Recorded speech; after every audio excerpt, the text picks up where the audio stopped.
We've got some valuable advice from two women who look to spread the gospel message. I'm Jeff Heisner, and welcome to God Works Weekly. Let's begin with the Barna Group, who tracks faith, culture, leadership, and so much more. They wrote a recent article finding Gen Z men growing in their faith, but those Gen Z women, not as much. In fact, Barna says 2 out of 5 women in this generation now identify as religiously unaffiliated. Right now, throughout the generations, men's attendance at church is outpacing women. Dr. Tracy Swank from Church Doctor Ministries suggests there might be more to this story. We have more women in the workforce. We have more women who are caretakers now. They're the sandwich generation, so they're taking care of older parents and they're taking care of younger kids.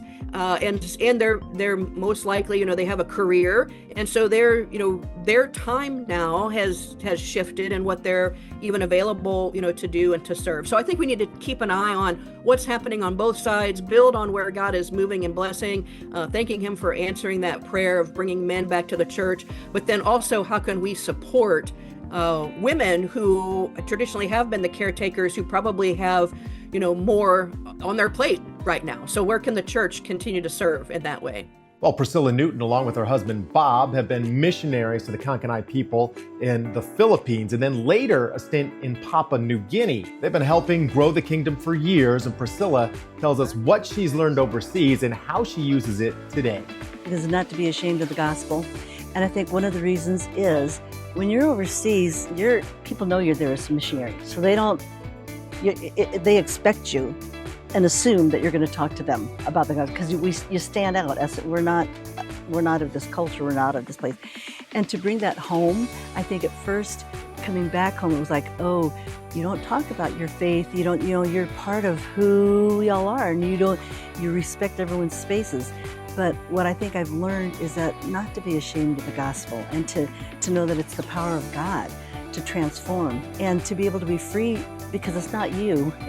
It's not you, it's the power of God. And I think that has really freed me to do things like pray with a gal I saw in a wheelchair in the grocery store. And she was leaning over, we were reaching for the same package of meat. And I said, oh, that's gotta be hard for you today. And we talked and I said, can I pray with you? To be able to say, it's okay to be able to share Christ with people you meet, and not to be ashamed.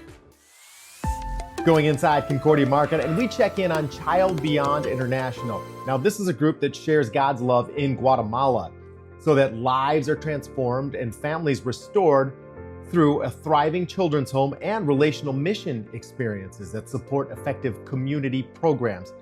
Here's Jeff Mueller with more on what they do and how they do it.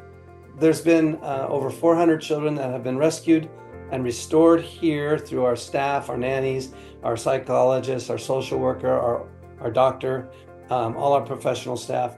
And then the whole goal is not to keep them, it's to release them into a forever family.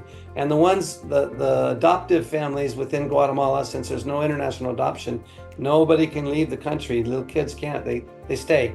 There's a movement in the churches in Guatemala to be the ones that rise up and adopt these orphan children. And so it's a real blessing that when we release one of our precious children that we've had for 6 months to 9 months, maybe a year, in one specific case I mentioned earlier, Myrna, 3 years, but when we release them, it's a celebration because almost always they are in a Christian family being raised by Christians. And then, so we rescue, we restore, we release, and then we reinforce. We have a family transformation ministry where we actually have developed a relationship with the adoptive parents, or in some cases, a relative that will receive this child, and we support them, we reinforce them. We make sure that child never has anything that would cause them to go back to this situation, and that they have great success in their new family. Check out a mission trip and find out more, concordiamarket.com/childbeyond. Time for What You're Reading, and this week we check in with Jeff Ploa, the Dean of the Center for Missional and Pastoral Leadership, to find out his recommendation.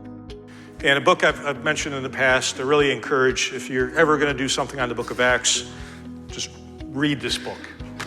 Kevin Rowe, The World Upside Down, Reading Acts in the Greco-Roman Age. Phenomenal. Excellent scholar, but excellent kind of applied theology. And he says, according to Acts, the basis for Christian mission is not internal to the notion of mission as such.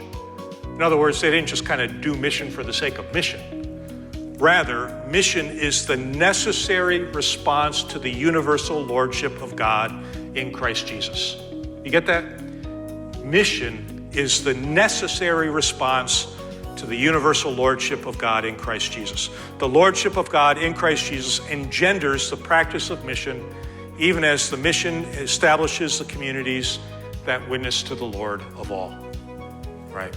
So this having Jesus as Lord in common impels us, forces us to make that mission move to bring that lordship of Christ to everybody, right? It can't be otherwise, because if we actually believe Jesus Christ is Lord, then everybody needs to know that.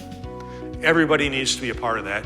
That's why he's placed his church on earth, to make known to the rulers and authorities in heavenly places. That's God's plan. Well, thanks, Jeff. Don't forget, give us a like or a share, and we'll have links to everything that we've covered in the show notes. Also, send us those story ideas of the cool things that are happening at your church or in your community so that we can highlight them. Thanks for watching God Works Weekly.